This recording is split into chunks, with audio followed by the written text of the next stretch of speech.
नमस्कार दोस्तों, स्वागत है आपका जी के लाइव पाठशाला में। यूपी ट्रिपल एससी पीटी के लिए हम लोग स्टडी 91 की प्रैक्टिस सेट देख रहे थे। इसमें से 13 सेट ऑलरेडी कवर कर चुके हैं। ये आपका 14 नंबर का सेट है, तो इससे पहले उसे ज़रूर देखिएगा, बहुत ही बेनिफिट मिलेगा आपको। वीडियो शुरू करने से पहले एक बार चैनल को सब्सक्राइब जरूर कीजिएगा और जो भी फीडबैक हो हमें बताइएगा। पहले क्वेश्चन से शुरुआत करते हैं। 14 नंबर सेट का क्वेश्चन दिया गया आपका, कौन सा निर्जातीय तत्व हड़प्पा स्थलों के कंकाल अवशेषों में नहीं मिलता है? तो ऑप्शन नंबर डी सही हो जाएगा आपका, नेग्रीटो सही हो जाएगा, ऑप्शन नंबर डी। आगे देखते हैं, बौद्ध संघ स्थिरवादी तथा महासंघिक जैसे दो भागों में टूटा था। किसमें टूटा था? ऑप्शन नंबर बी सही हो जाएगा आपका, तृतीय धर्म सभा में ऐसा हुआ था, ऑप्शन नंबर बी सही है। और ये हुआ था जब आपका हीनयान और महायान जब बटा था, उससे पहले की बात है। आगे देखते हैं, नेक्स्ट क्वेश्चन है, मन शब्दाली प्रणाली में दो सिंह अस्पा श्रेणी की स्थापना किसने की थी? तो सही जवाब हो जाएगा आपका ऑप्शन नंबर बी, जहांगीर ने की थी, ऑप्शन नंबर बी सही है आपका, जहांगीर ने। नेक्स्ट क्वेश्चन पर आते हैं, सुमेलित करना है, युद्ध के बाद कौन सी संधियां हुई थी? सही जवाब हो जाएगा आपका द्वितीय कर्नाटक युद्ध। तो उसके बाद कौन सी संधि हुई थी? पांडिचेरी की संधि हुई थी। द्वितीय आंग्ल मैसूर युद्ध के बाद आपकी बेंगलोर की संधि हुई थी। तृतीय आंग्ल मैसूर युद्ध के बाद आपका श्रीरंगपट्टनम की संधि हुई थी। और प्रथम आंग्ल मराठा युद्ध के बाद आपकी सालाबाई की संधि हुई थी। इस तरह से आपका ऑप्शन नंबर ए सही हो जाएगा। नेक्स्ट क्वेश्चन पर आते हैं, पेशवा बाजीराव प्रथम ने मुगलों को जो सूबेदारियां प्राप्त की थी वे थी? सही जवाब हो जाएगा ऑप्शन नंबर सी, गुजरात तथा मालवा की सूबेदारियां दी थी, ऑप्शन नंबर सी सही हो जाएगा, गुजरात तथा मालवा की। प्रिंट में थोड़ा सा अच्छे से दिखाई नहीं दे रहा, लेकिन फिर भी आप लोग देखने की कोशिश करेंगे तो अच्छे से दिख जाएगा। आगे देखते हैं, जहांगीर के शासनकाल में नदिरा उल अस की उपाधि दी गई थी, किसे दी गई थी? सही जवाब हो जाएगा उस्ताद मंसूर को दी गई थी, ऑप्शन नंबर डी सही हो जाएगा, उस्ताद मंसूर को। नेक्स्ट क्वेश्चन पर आते हैं, कौन से युद्ध के साथ ही अंग्रेजी आधिपत्य की फ्रांसीसियों ने चुनौती समाप्त हो गई? सही जवाब हो जाएगा आपका वांडीवास के युद्ध के बाद, ऑप्शन नंबर डी सही हो जाएगा। वांडीवास के युद्ध के बाद आपके फ्रांसीसियों का भारत से समापन हो गया था। नेक्स्ट क्वेश्चन पर आते हैं, 1761 में पानीपत के तृतीय युद्ध का प्रत्यादर्शी गवाह कौन था? सही जवाब हो जाएगा आपका ऑप्शन नंबर डी सही हो जाएगा, पंडित काशीराज, ऑप्शन नंबर डी सही हो जाएगा, पंडित काशीराज। अगले क्वेश्चन पर आते हैं, 9 नंबर क्वेश्चन दिया गया आपका, निम्न 4 महत्वपूर्ण युद्ध भारत के अलग अलग काल में लड़े गए। तो सही सुमेलित करना है, कौन सा युद्ध कब लड़ा गया था? तो सही जवाब हो जाएगा आपका क्वेश्चन नंबर 9 का, ऑप्शन नंबर सी सही हो जाएगा। पहले खानवा का युद्ध हुआ था, उसके बाद चौसा का युद्ध हुआ था, उसके बाद आपका हल्दी घाटी का युद्ध हुआ था, उसके बाद धर्मत का युद्ध हुआ था, ऑप्शन नंबर डी सही हो जाएगा, सी सही हो जाएगा। अगले क्वेश्चन पर आते हैं, 10वें नंबर का क्वेश्चन देखते हैं, वह प्रथम मुगल सम्राट कौन था जिसने बंगाल के विरुद्ध सैन्य अभियान का नेतृत्व किया था? सही जवाब हो जाएगा आपका हुमायूं, ऑप्शन नंबर बी सही हो जाएगा आपका हुमायूं। अगला क्वेश्चन देखते हैं, कौन सी पर्वत श्रृंखला नेपाल से संबंधित नहीं है? तो सही जवाब हो जाएगा आपका आराकान योमा जो है वह नेपाल से संबंधित नहीं है, ऑप्शन नंबर डी सही हो जाएगा। आगे देखते हैं, हीराकुंड बांध जिस नदी पर निर्मित है वह कौन सी नदी है? सही जवाब हो जाएगा आपका महानदी। हीराकुंड बांध किस नदी पे बना है? आपका महानदी पे बना है। आगे देखते हैं, खमसिन निम्नलिखित में से किस देश की स्थानीय पवन है? खमसिन सही जवाब हो जाएगा आपका मिस्र की स्थानीय पवन है, ऑप्शन नंबर सी सही हो जाएगा आपका मिस्र।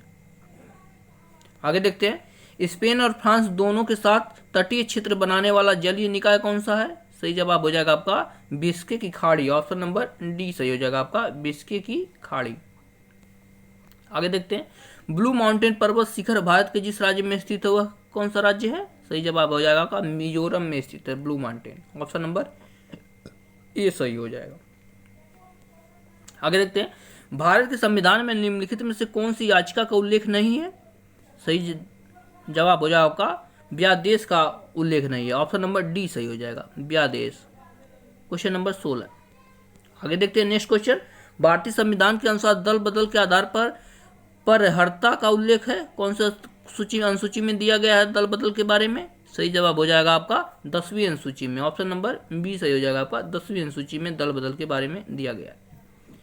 अगले क्वेश्चन पर आते हैं, नेक्स्ट क्वेश्चन है आपका, राज्य विधायी में धन विधेयक को केवल किसी की पूर्व सिफारिश से प्रस्तुत किया जा सकता है। सही जवाब हो जाएगा आपका ऑप्शन नंबर सी, राज्यपाल के सिफारिश पर किया जाता है। ऑप्शन नंबर सी सही है। आगे देखते हैं, संसद के प्रथम लोकपाल बिल कब पेश किया गया था। सही जवाब हो जाएगा आपका ऑप्शन नंबर ए, वर्ष 1971 में प्रथम लोकपाल बिल पेश किया गया था। ऑप्शन नंबर ए सही है। अगला क्वेश्चन है, संविधान की उद्देशिका में समाजवादी एवं धर्मनिरपेक्ष शब्द जोड़े गए थे कौन से संविधान संशोधन द्वारा। सही जवाब हो जाएगा आपका 42वें संविधान संशोधन द्वारा। ऑप्शन नंबर डी सही हो जाएगा, 42वें संविधान संशोधन द्वारा। आगे देखते हैं, तेल एवं प्राकृतिक गैस आयोग स्थापित किया गया था। सही जवाब हो जाएगा आपका वर्ष 1956 में किया गया था। ऑप्शन नंबर ए सही हो जाएगा आपका 1956 में। आगे देखते हैं, वर्तमान में स्टेट बैंक ऑफ इंडिया को छोड़कर भारत में सार्वजनिक क्षेत्र कितने बैंक हैं। सही जवाब हो जाएगा आपका कुल 11 बैंक हैं। ऑप्शन नंबर सी सही हो जाएगा, कुल 11 बैंक। नेक्स्ट क्वेश्चन पर आते हैं, निम्न युगों में से कौन सा सुमेलित नहीं है। सही जवाब हो जाएगा आपका ऑप्शन नंबर डी सही होगा, रेखीय समिति आपका निर्यात और आयात का सरलीकरण से संबंधित नहीं है। ऑप्शन नंबर डी सही हो जाएगा। आगे देखते हैं, समितियां जो बनी गई थी और उसके से संबंधित थे, इससे जो रिलेटेड क्वेश्चन था। अगले क्वेश्चन पर आते हैं, सही सुमेलित करना है, जो मार्क दिए जाते हैं और किसके लिए दिए जाते हैं, ये है आपका क्वेश्चन में। तो सही जवाब हो जाएगा आपका, देखिए इको मार्क जो है वह दिया जाता है आपका पर्यावरण की गुणवत्ता के लिए दिया जाता है। हॉल मार्क जो है वह स्वर्ण आभूषणों की गुणवत्ता के लिए दिया जाता है। रंग मार्क जो है वह किसके लिए दिया जाता है, वह बाल श्रम प्रतिषेध के लिए दिया जाता है। और एक मार्क जो है वह आपका कृषि वस्तु की गुणवत्ता के लिए दिया जाता है।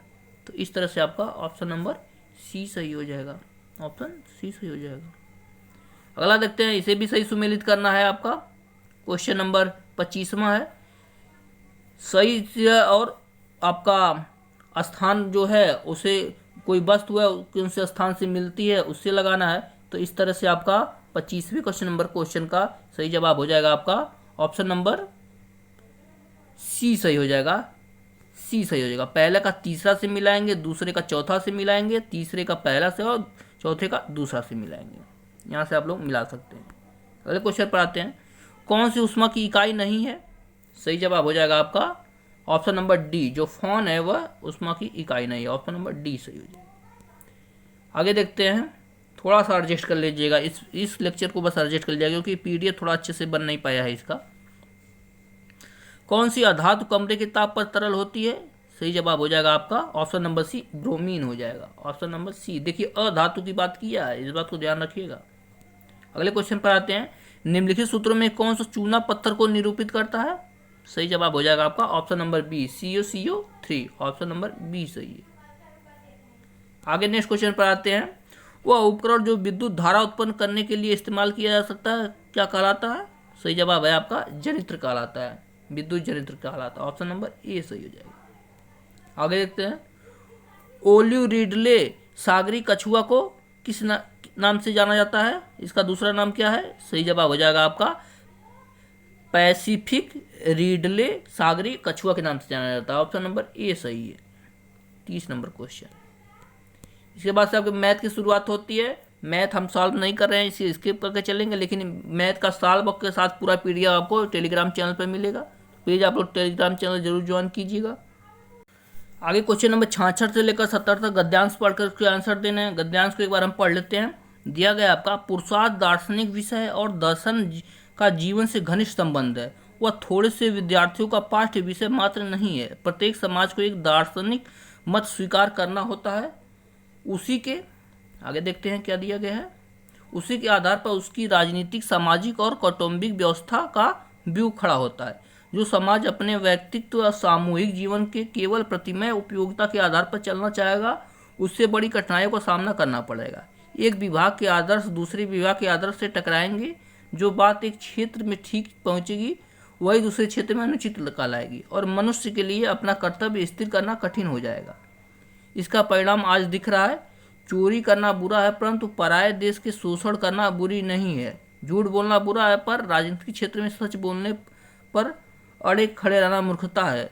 घर वालों के साथ, देशवासियों साथ और परदेशवासियों के साथ बर्ताव करने के लिए अलग अलग आचरण है। इसके विवेकशील मनुष्य को कष्ट होता है। तो ये था आपका पैराग्राफ। क्वेश्चन दिया आपका, सामाजिक व्यवस्था को चलाने के लिए आवश्यक होती है।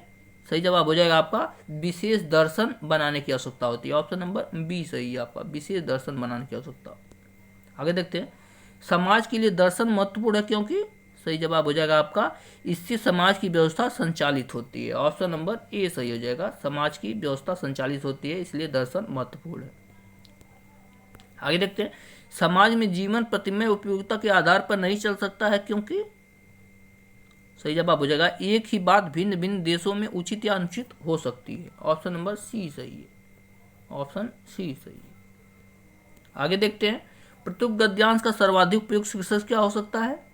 सही जवाब हो जाएगा आपका दर्शन और सामाजिक व्यवस्था इस गद्यांश का सबसे उपयुक्त शीर्षक हो सकता है। ऑप्शन नंबर सी सही हो जाएगा। आगे देखते हैं, अनुचित में कौन सा उपसर्ग है। सही जवाब हो जाएगा आपका ऑप्शन नंबर बी अन उपसर्ग है आपका। ऑप्शन नंबर बी सही है, अन। अनधन उचित, अनुचित हो जाएगा। आगे देखते हैं, निम्नलिखित में से किस विकल्प में सभी शब्द अशुद्ध हैं। सभी के सभी शब्द अशुद्ध हैं। सही जवाब हो जाएगा आपका ऑप्शन नंबर ए, ये आपका जो है जो कि सारे के सारे जो शब्द दिए गए हैं सारे के सारे अशुद्ध हैं। ऑप्शन नंबर ए सही हो जाएगा। आगे देखते हैं, किस क्रमांक में इंदिरा, देखिए इंदिरा और इंदिरा शब्द युग में सही अर्थ भेद है। सही जवाब हो जाएगा ऑप्शन नंबर डी सही होगा, क्योंकि इंदिरा का मतलब लक्ष्मी होता है और एक इंदिरा का मतलब इंद्र की पत्नी सची जो है, इनके लिए इंदिरा शब्द का प्रयोग किया जाता है। ऑप्शन नंबर डी सही हो जाएगा। नेक्स्ट क्वेश्चन है, निम्नलिखित में शुद्ध वाक्य का चयन करें। 73 नंबर क्वेश्चन। तो सही जवाब हो जाएगा आपका धनी राम की सौभाग्य कांक्षणी पुत्री का विवाह कल होगा। ऑप्शन नंबर डी सही हो, बी सही हो जाएगा आपका 73 नंबर क्वेश्चन। आगे देखते हैं 74 नंबर क्वेश्चन, कौन सा मुहावरा अर्थयुग में सही नहीं है। सही जवाब हो जाएगा आपका ऑप्शन नंबर ए ही सही हो जाएगा आपका, एक आंख से देखना मतलब सबसे एक सा व्यवहार करना, लेकिन इसमें क्या दिया है भेदभाव करना, इसलिए ये आपका गलत है। तो ऑप्शन नंबर ए इस तरह से सही हो जाएगा। सही सुमेलित करना है, रचनाकार हैं और रचना है उनकी। 75 नंबर क्वेश्चन है, देखते हैं गुनाहों के देवता यह किसकी रचना है। गुनाहों के देवता 75 नंबर क्वेश्चन का। तो गुनाहों के देवता आपके धर्मवीर भारती लिखे हैं। गुनाहों के देवता धर्मवीर भारती लिखे हैं। चिंतामणि जो है वो आपके रामचंद्र शुक्ल जी लिखे हैं। ध्रुवस्वामिनी जो है वह आपके जयशंकर प्रसाद लिखे हैं। और स्मृति की रेखाएं और महादेवी वर्मा लिखे हैं। तो इस तरह से आपका ऑप्शन नंबर ए सही हो जाएगा, आपका ऑप्शन ए सही हो जाएगा। अगले क्वेश्चन पर आते हैं। यहाँ भी गद्यांश दिया गया है, गद्यांश को एक बार पढ़ते हैं उसके बाद इसके आंसर देते हैं। दिया गद्यांश, यह सर्वविदित है कि मानवता का सबसे घोर शत्रु विज्ञान नहीं वरन युद्ध है। विज्ञान मात्र विद्यमान सामाजिक शक्तियों को प्रतिबिंबित करता है। स्पष्टतः विज्ञान शांति के दौर में चमत्कार होता है, रचनात्मक होता है और युद्ध काल में यही विनाश के रूप ले लेता है। प्रायः विज्ञान द्वारा प्रदत्त अस्त्र युद्ध के लिए जिम्मेदार नहीं है, हालांकि वे युद्ध को अत्यधिक भयावह बना सकते हैं। अभी तक ये अस्त्र हमें विनाश के कगार पर ले गए हैं। अतः हमारी मुख्य समस्या विज्ञान को प्रतिबंधित करना नहीं बल्कि युद्ध को रोकना है। बल प्रयोग के स्थान, आगे देखते हैं क्या दिया गया है। बहुत ही बड़ा गद्यांश है। स्थान पर विधि एवं राष्ट्रों को पारंपरिक संबंधों को अराजकता के स्थान पर अंतर्राष्ट्रीय सरकार की स्थापना करना है। ऐसे प्रयास में सभी लोग भागीदारी आवश्यकता है, जिनमें वैज्ञानिक भी शामिल हैं। अब हमारे समक्ष यह प्रश्न मुंह खोले खड़ा है, क्या शिक्षा एवं सहिष्णुता, सौंदर्य और रचनात्मक सोच हमारी विनाशकारी क्षमताओं के साथ जारी प्रतिस्पर्धा कभी जीत सकती है। यह ऐसा प्रश्न है जिसके उत्तर किसी भी कीमत पर हमें इस पीढ़ी में अवश्य ही ढूंढना होगा।